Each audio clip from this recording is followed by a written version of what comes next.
Welcome to the first episode of Experiences with EVs podcast. In this episode, I spoke with Mr. Avdesh Kumar Jha. He is the Executive Director at Fortum Charge and Drive India. I got introduced to Fortum when I purchased my MG ZS EV.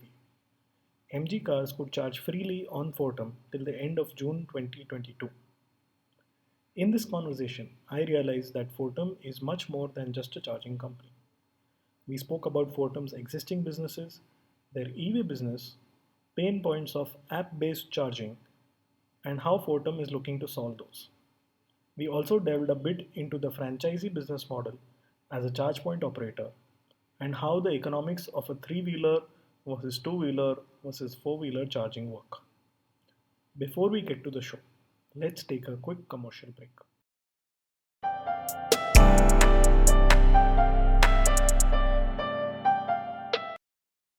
We breathe 11,000 liters of air every day. We prefer drinking clean water. But what about our air? Let the indoor air quality experts at Active Buildings make sure the air you breathe in your homes and offices is safe and healthy. Book an evaluation right now at www.activebuildings.io starting at INR 699 only. To know more, refer to the link in the show notes. Disclosure: I am the co founder of Active Buildings.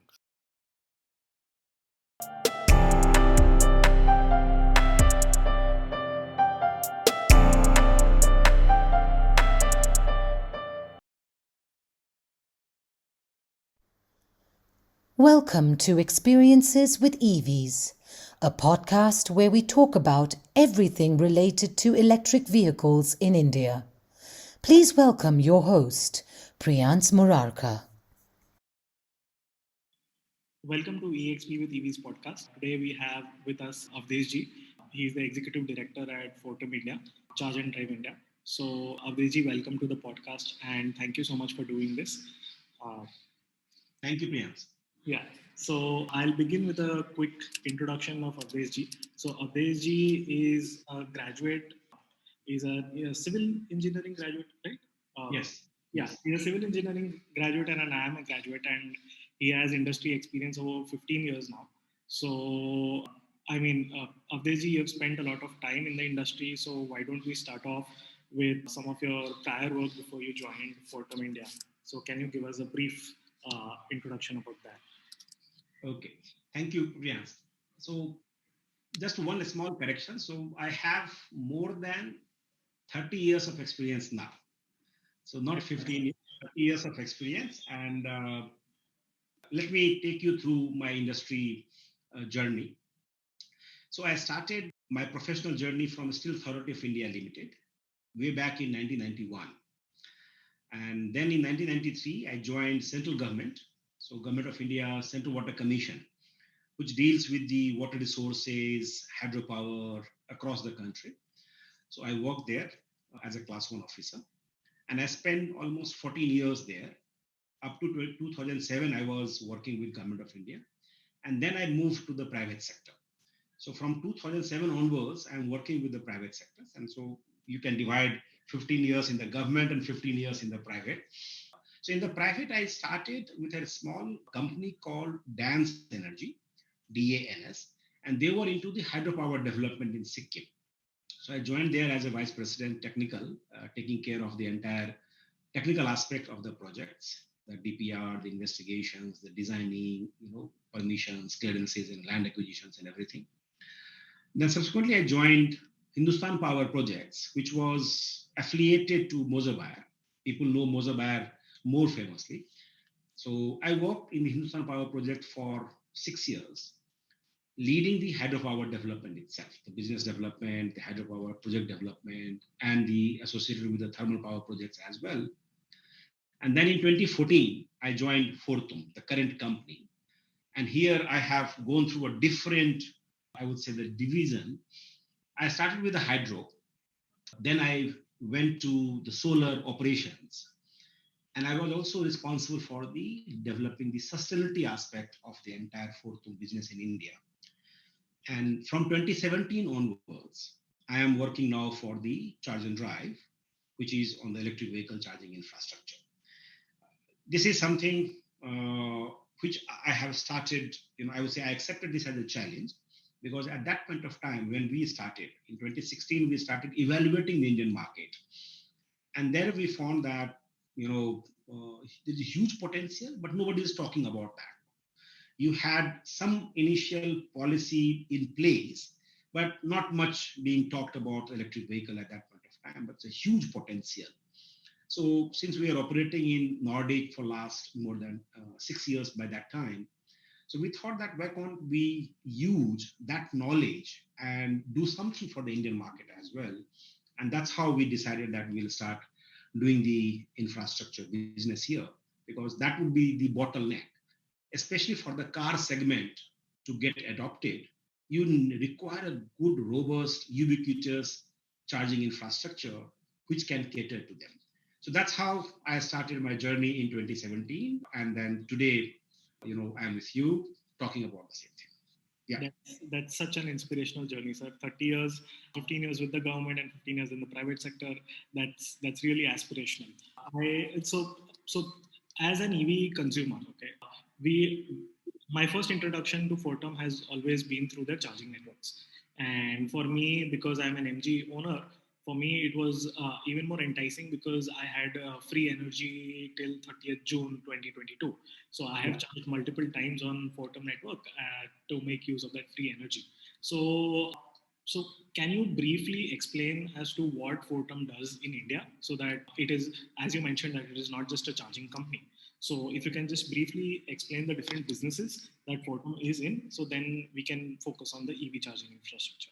Yeah, that's the good question, because audience and everybody needs to understand who we are, because we are coming from Finland, and we are in India we are a very small company. So obviously people should know that which company we am representing. So let me begin with some introduction about our parent. So Fortum is essentially a Finland based company, and majority of the share is owned by government of Finland. So close to 51% shares is owned by government of Finland. And we are close to 100-year-old company. And we are primarily an energy utility company. So you can consider Fortum like NTPC. So we are into the generation of the electricity by different means.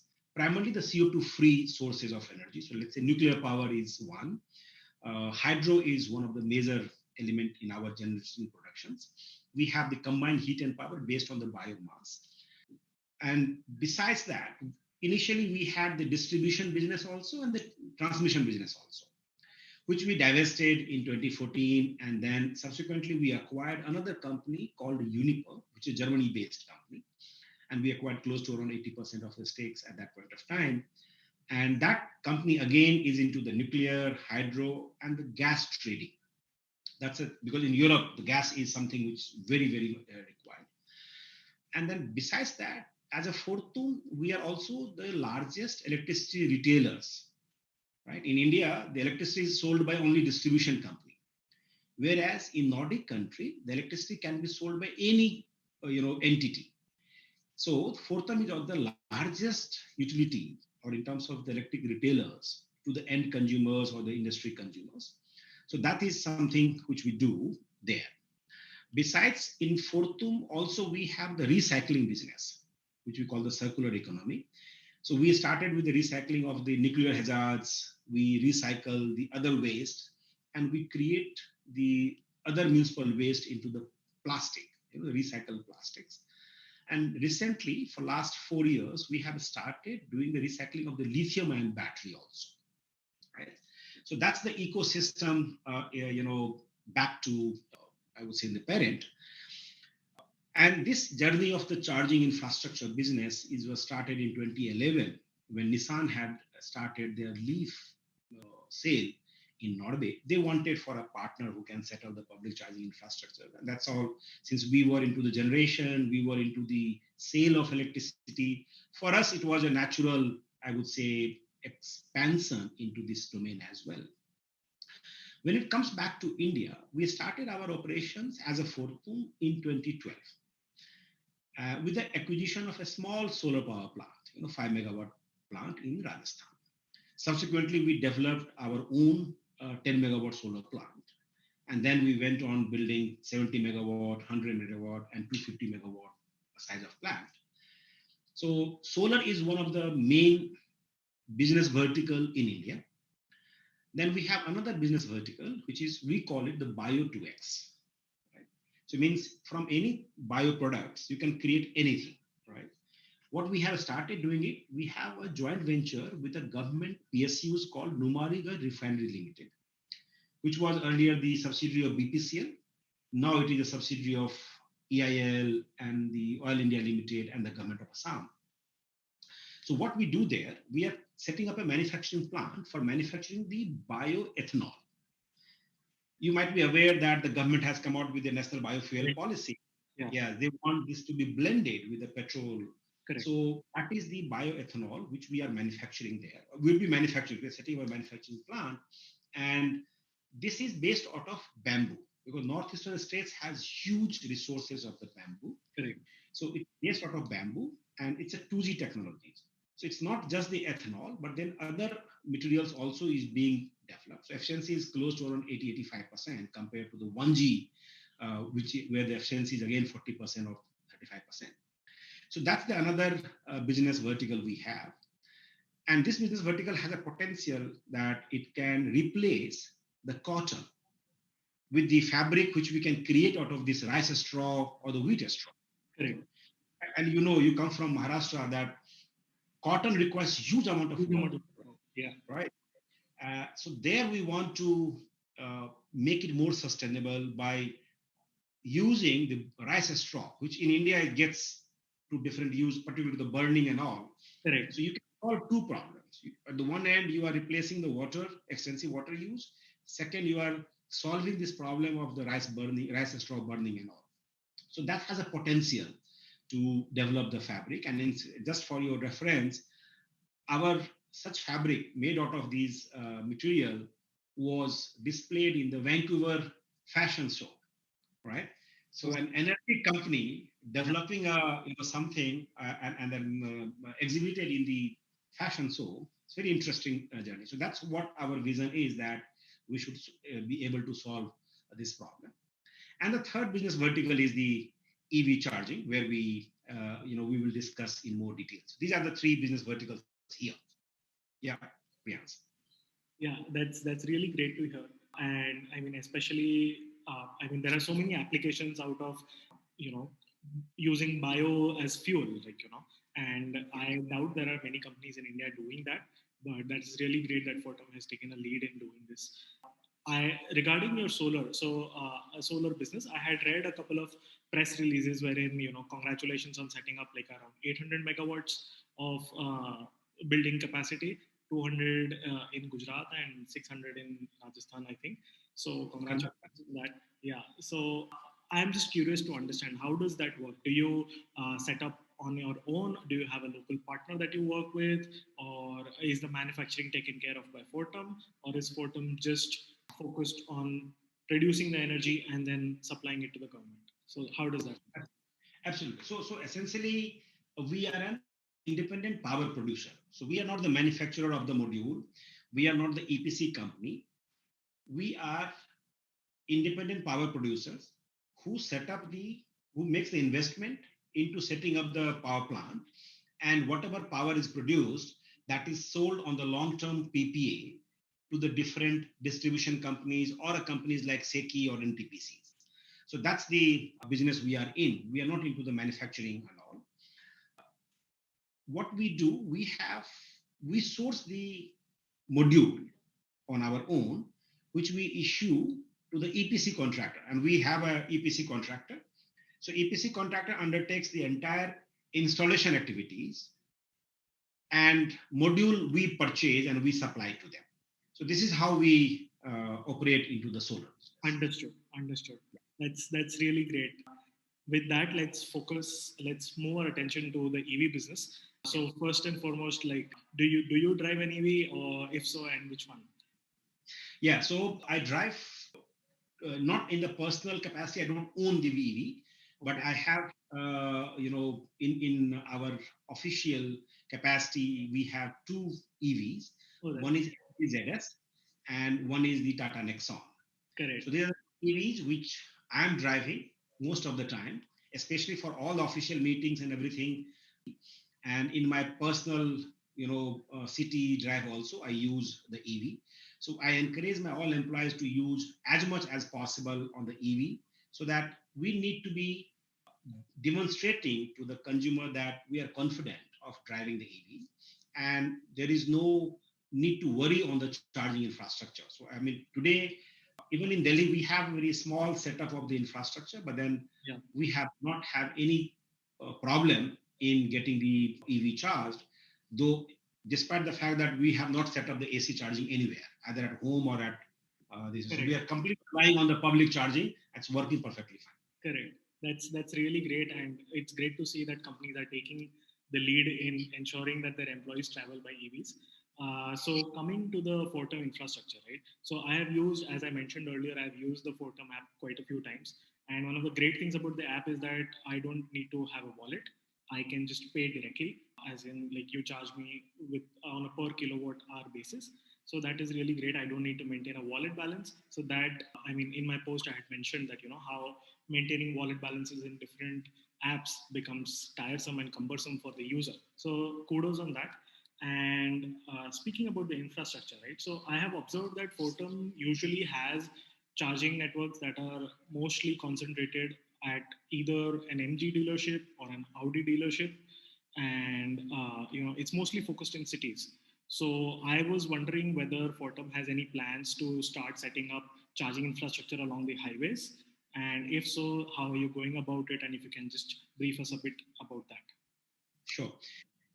I will address that one, but before that, let me share with you our learnings in terms of the pricing, in terms of, when I say pricing, not in terms of the quantum of the price, but in terms of how do we collect the payment. So this postpaid method, which you have just explained, this we got it from the Europe, right? And we felt that this is something which is very, very useful because I mean, the customer don't have to worry on that whether my wallet has a money or not, and you are able to charge it. But what we have observed that it also has a pitfalls. The pitfalls, because this is something which is a postpaid, right? And since it is unmanned stations, unlike Europe, where the regulations allows that during 24 hours, in one point of time, you can demand the entire money to be taken from the pre-registered credit card or debit card. In India, the regulation says that you have a two-factor authentications. Yeah. So essentially, you are on the mercy of the EV user, that they might decide to make the payment immediately after the transactions, or they may decide that fine, whenever I'll come back, at that point of time, I will do it. So there is a potential of your receivables becoming larger and larger, because if the people do not come to your charging stations and they decide not to use the discretions that fine, I will clear it as a good customer, then your money gets stuck, right? So that is the potential pitfall of the postpaid. So we are working on something which can help the customers, and we know on the wallet side the pain point is that you have to always maintain that wallet, and you cannot use that wallet anywhere else except for the charging stations. Your money practically gets blocked. So just to give you an insight, and this is a good forum where the rest of the people can also understand that what kind of products we are talking about. So we are working on, through the NPCI mechanism, we are working on a prepaid card, right? That will be prepaid card, but those prepaid card would be something which will be open loop, in the sense that those prepaid card will be rupee based, and you can use those prepaid card anywhere. So you don't have to use those rupee card only at the Fortum charging stations. So imagine that if you have loaded 10,000 rupees in the rupee card, Correct, and you want to, I would say, renew your Netflix subscriptions, you can use that rupee card for Netflix subscriptions. You want to use the Prime Video, you can use that one. You want to book your ticket on through any platform, you can use that card. If you want to have go to McDonald's and use it, you can use it. At the same time, you can also use it our charging stations, or for that matter, at any other charging stations. So these kind of flexibility we want to bring, that will solve both the problems, because that will give you complete control on your money, how you want to use it.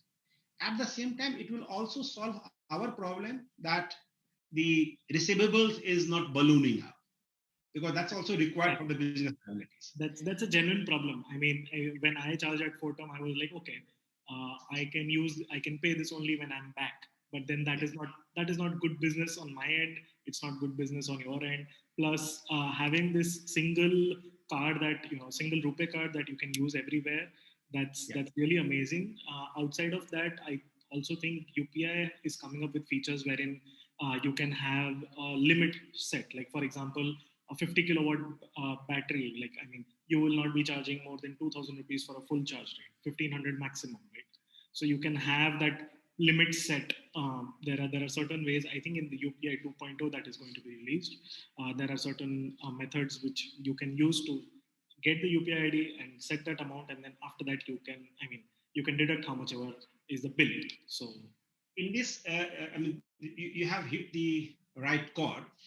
So, Priyans, what we are doing through this card, that apart from solving these problems, which is win-win for both, we are also enabling that when you are coming to our charging stations, you have the options. So we will prompt you to block certain amount, right?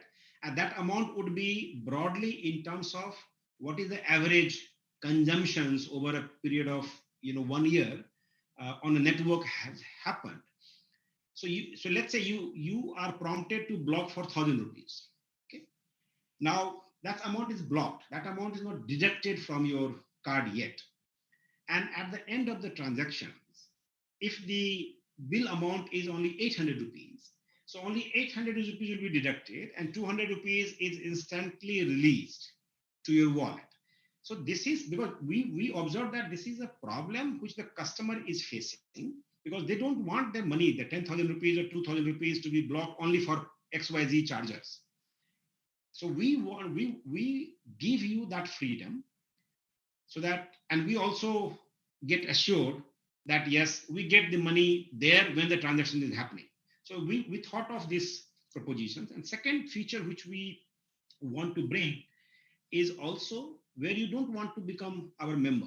And I'm being very forthright, because I see that's the ultimate interoperability, where I don't have to download anybody's mobile applications, because currently the mobile application is required for authorizations and making the payment, right? I'm thinking a scenario and where we're coming with a product. It will come, maybe in a few months, that you go to our charging stations, you want charging of 500 rupees, fair enough. You go scan the QR code, and we will allow you to do the charging, and the payment will get deducted from the UPI or NEFT, or whatever mode you choose. So that's the kind of product we are working on, and that will be coming up in next couple of months. that's really great. I mean, keeping the EV consumer at the forefront is really heartening to see that companies like yourselves are doing that. So let's get back to the other question, wherein as Yeah. I was mentioning, that Yes. chargers are focused in the cities, and I had actually read a few social media posts wherein you were now inviting franchisees to start setting up charging infrastructure along the highways. So if you can just give us some more details about that, that would be great. So you would appreciate, Priyans, that initially when we started, the EV ecosystem was just beginning. The vehicles which we had in the market was having 120-kilometer range, 130-kilometer range. So obviously that was not good enough to motivate a user to drive along the highways, right? So we thought that initially the city is something which requires a good amount of visibility of the charging stations, because as a consumer, if you see, you'll be encouraged to buy the EV. Now, the EV are coming, which has a 250-kilometer range, 300-kilometer range, 500-kilometer range. Now it's a good product which motivate the people to go to the highways. So now it's the right time when the highway chargers should come up. And that's how now we have started expanding on the highways as well. So as we speak, we have a couple of charging points charged on the Delhi Meerut highway or Delhi Hyderabad Haridwar highway on the CCS side, right? On the DC001, we already have electrified the Hyderabad Bijawara highway, but that's on the DC001, right? We have six chargers located along the entire around 150 or 200 kilometer highways. But on the CCS side, we have started with Delhi Haridwar highways. We have a plan to bring around 32 charging points along that highway, and then 32 is good enough network, I would say, to begin with, at least for next couple of years. Yes. Then we have energized couple of chargers along the Delhi Jaipur, and our plan is to electrify from Delhi to Mumbai. Correct. Via Jaipur, Ajmer, Udaipur, Baroda, Surat, Ahmedabad. That's the route which we are planning. And we are also now expanding into the Mumbai Pune expressway. We are now we have one chargers already commissioned in Bangalore Hyderabad highway, and we have a plan to expand to around 20 charging points in next maybe 12 months along the Bangalore Hyderabad highway, because that's close to around 600 kilometers. It requires at a reasonable frequency, where the people can naturally break or take a break, and then they can charge their vehicles. Then Bangalore Mysuru is in our plan as well. So I think these are the initial thought. So 13 highways we have planned that by 2023 we would cover 13 highways. Obviously Delhi Chandigarh is another highway which we are now in our radar, where we will be setting up the charging infrastructure. Correct. That is really amazing to see that we have companies who are thinking in terms of electrifying highways, because what happens is that I have done quite a few road trips, and therein on certain road trips, like for example, like you were talking about Bombay Delhi, right? So in Bombay Delhi, the biggest pain point right now for consumers is the charging point between Gandhinagar and Udaipur, because it's an incline, and you have just like a 250-kilometer stretch, and you have no charges there, and that is one of the biggest pain points. But the other highways also that you're talking about, it is really good to see that, okay, you're thinking in terms of that, and that is uh, really great. What I want to understand is that, so is this going to be under the franchisee model, or is Fortum doing it on its own, and how does that business model really work? So essentially, Priyans, India is such a vast country that we believe it's probably not possible for one operator to cover the entire landscape of the country. So that's where we feel charging infrastructure needs to be democratized, right? And where you can have one person doing the two chargers, another person doing the five chargers. So we want to empower the all entrepreneurs, individual entrepreneurs, who might not having the access to the huge capital, but they have a small capital, they have a piece of land, and they want to have enter into a business which is futuristic, which might not give them money for next 2-3 years, but that will be for generations to come a constant source of a robust income, right? So that's the thought process behind starting this franchise business model. And obviously, with the city or the highways, it will be a mix of both. I can't share with you as of now that what will be the percentage of these two, but you will find mix of these two, because we have to also take care of the franchise interest as well. So it will be mix of two, because initially they might have some hesitations. So there we need to come forward and handhold them, and so this will be a mix of these two. That's great. I mean, so if franchisees, like typically what I've seen is that wherever there are EV chargers, typically say food courts on highways, right? You see a lot of footfall coming in because of that. Even though the chargers may not be occupied all the time, But if there's a charger, then you have a certain category of people who will definitely be coming in at the food court or spending some time. So they spend their money there. So that is definitely an incentive for the franchisees to look at setting up a charging infrastructure. Obviously, there is some initial capex that will be obviously be involved. But if in any way companies like yours, if they can help the franchisees, then it just helps to bring out the charging infrastructure faster. So that's really great. Yeah, and Priyank, just to share with you that we are aware of, we are conscious of this because we are into this business. You know, we have been doing this business for last 11 years in Nordic country. In India itself, we are the fifth year running.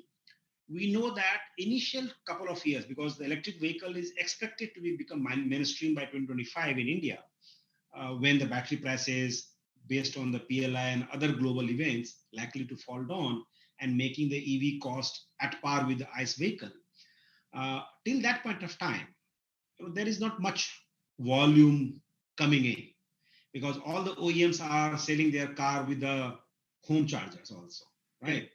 Obviously, the user will use these chargers only for the opportunity initially, till the time it is confined to the niche segment, or the enthusiast like you who wants to drive and promote the electric, and they are supplied with the home charging, so they have access to the electricity at home and they'll be using as an opportunity.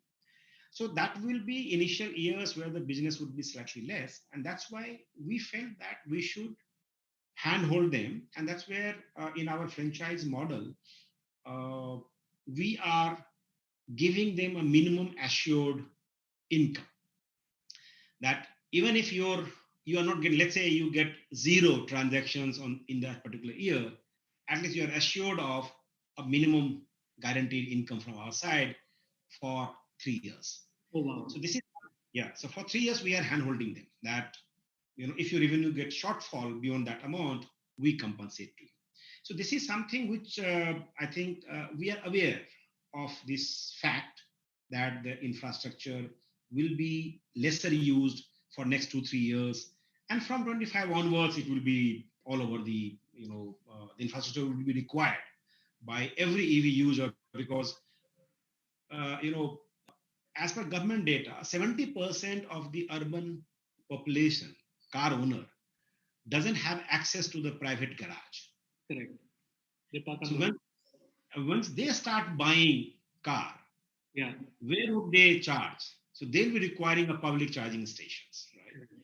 And that's where the business will start going into volumes, and that where you will start making money. Correct. So yeah, that's great. So I mean, we've spoken quite a bit about four-wheeler charging, right? So and that has initially been my focus, but I'm really curious to understand how is DC 001 charging happening in India. Like I know that Fortum has many DC 001 chargers also, and like in terms of, let's say, just estimated numbers like.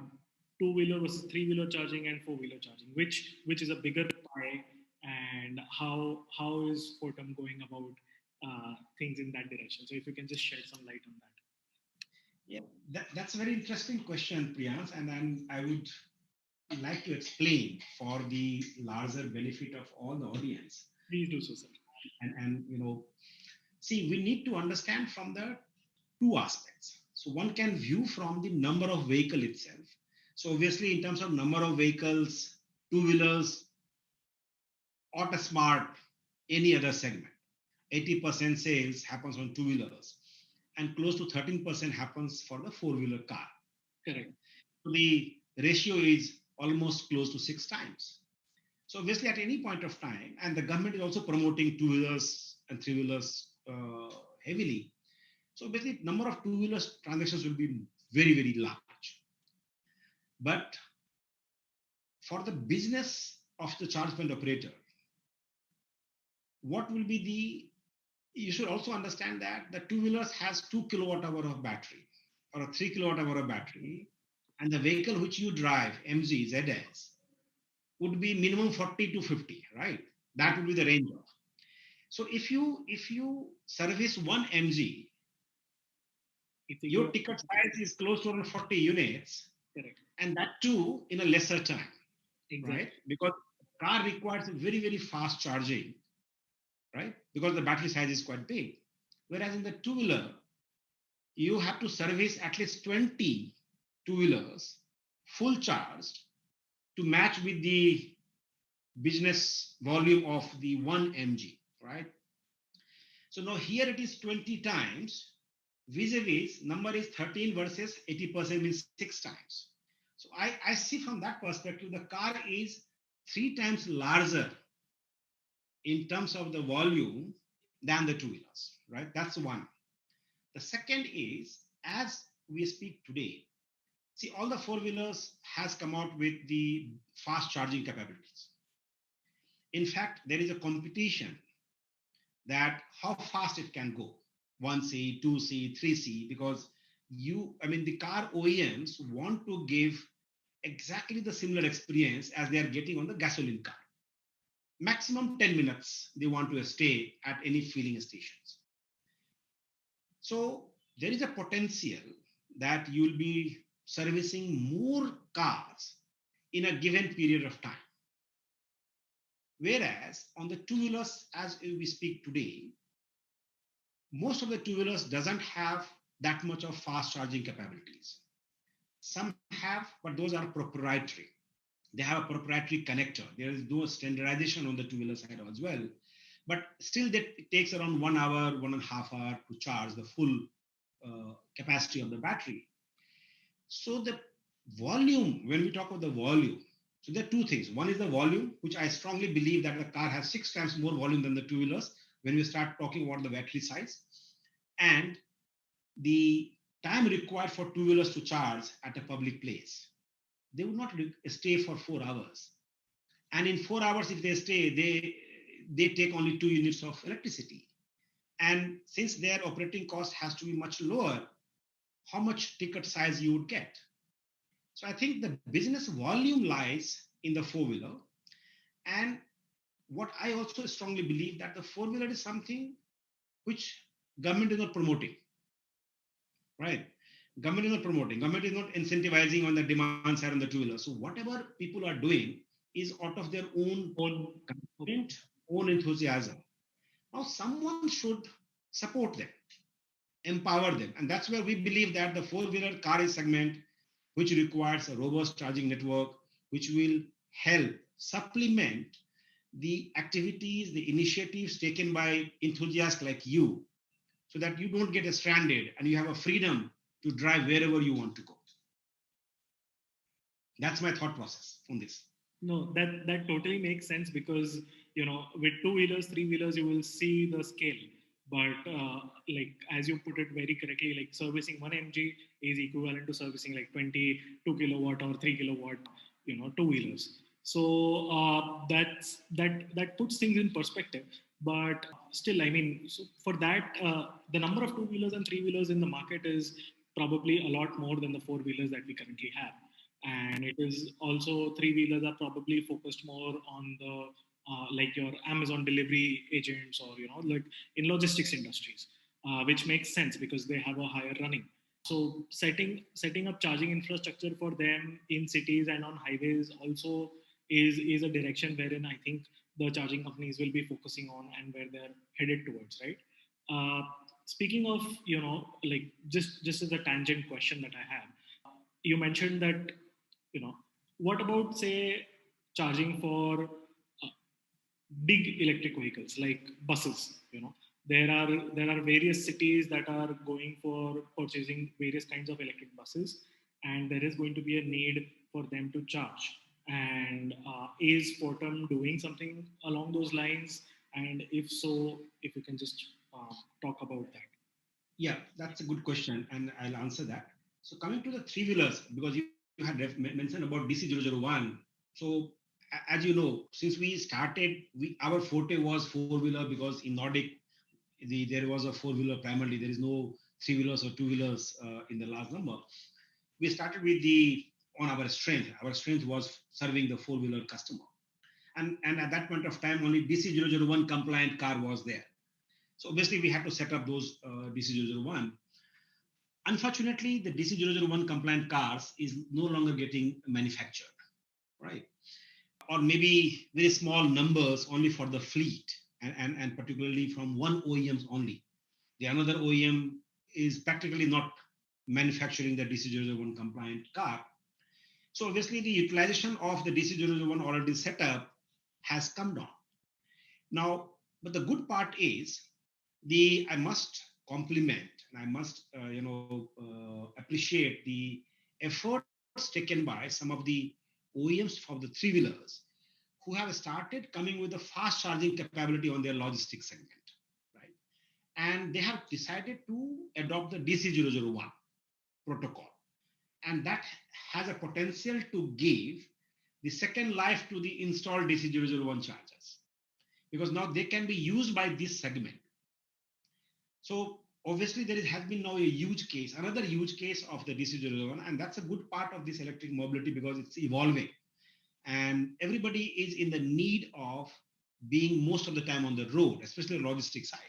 So they will be coming for the fast charging, and they will have to evolve, from the slow to the fast, and that's a good, I would say, input or the support from the OEMs of the three wheelers, that they have decided to DC001, and it is now the stranded assets can be used for that. So that's to address your logistic part. To answer this, the another question which you made on the large format vehicles, right? Particularly, we're talking about the bus as of now, because we don't see large trucks coming in except for those four-wheeler LCVs. But the large trucks, they are not coming right now.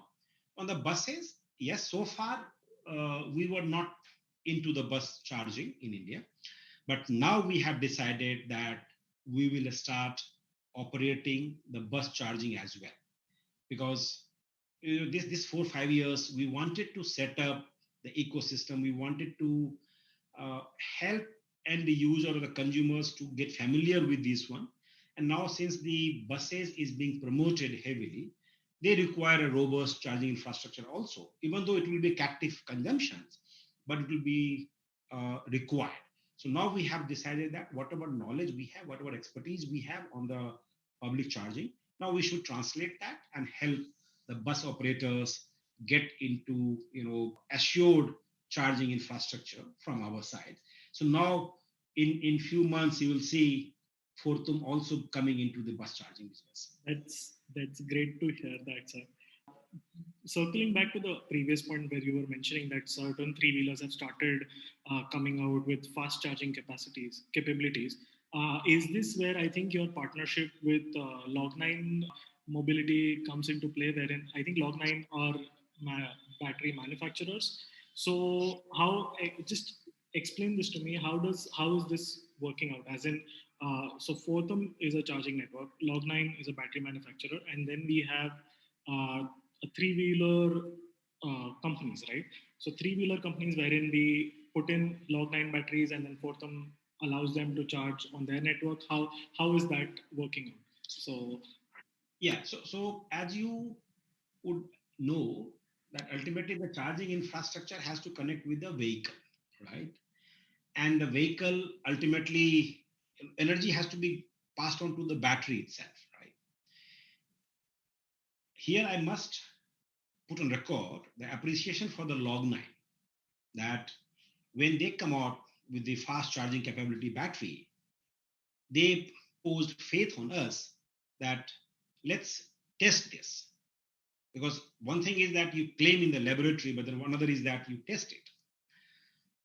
So they reposed faith in us, and we started testing through our network, and that's where we had certain agreement or certain partnership with the Log9, that wherever their battery would be used, it can be they can use our network. But ultimately, it is the call of the vehicle owner or the fleet owner, right? Now, irrespective of whether any fleet is using the Log9 battery or they are using any XYZ battery, as long as their vehicle is fitted with a battery which has a capability of getting charged at a faster rate, and under the protocol of DC001 or CCS, because our station is agnostic. Correct. They can use our network as well. So it is like, whether it's a Nexon or MZ or BMW or Mercedes, they can use our CCS charging stations. Similarly, our DC001 charging stations can be used by any logistic player. That's how we have the arrangements here. Yeah, no, I mean that totally makes sense, right? I mean the fleet operator has their own freedom as to where they want to go, and if you have one of the bigger networks around, then they will be more incentivized to go and charge on your networks. And really kudos to Log9, because if they are coming out with a technology that allows three wheelers to be fast charged, so then it helps the entire ecosystem, right? So that, Absolutely. yeah, Absolutely. And this also, you know, motivates other battery manufacturers as well, that they can come up with the fast charging capability, which I know that couple of startups have coming up with the, might be a technology different, but then they're coming up with the fast charging capability of battery.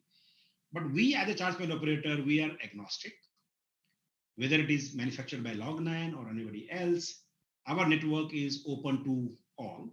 And as long as your vehicle supports charging, fast charging capabilities at the DC001 or CCS, we are agnostic of the vehicle format. understood, sir.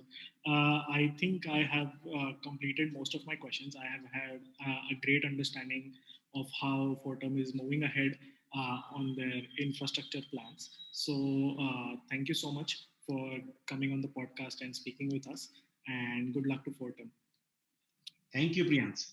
Thank you. Thank you.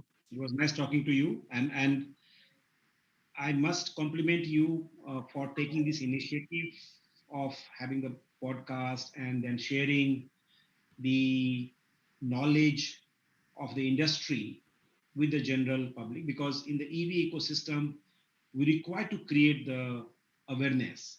Correct. There will be a lot of misinformation, there will be a lot of knowledge gap. So it's a very good platform which you have started. I must compliment you for that. Thank you, sir. Good Thank work. you so much.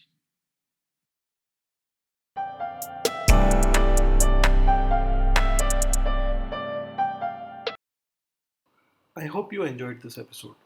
If you did, please share the episode with the people who you think may find it relevant. I have collected most of the links and put them in the show notes. Also, I'd be happy to hear feedback from you. You can send it to me on the email ID mentioned in the blog post. Awadhesh is active on both Twitter and LinkedIn. You can follow him on at YoursAvdhesh, AWADHESH, on Twitter, and Awadhesh Kumar Jha on LinkedIn. You can follow me on at EXP with EVs on Twitter and Priyans Murarka on LinkedIn. This podcast was edited and produced by me. The music is by Amrit Kapoor, the voiceover by Seema Ramchandani, the transcription by Vidhi Rabadia, and the banner by Sanika.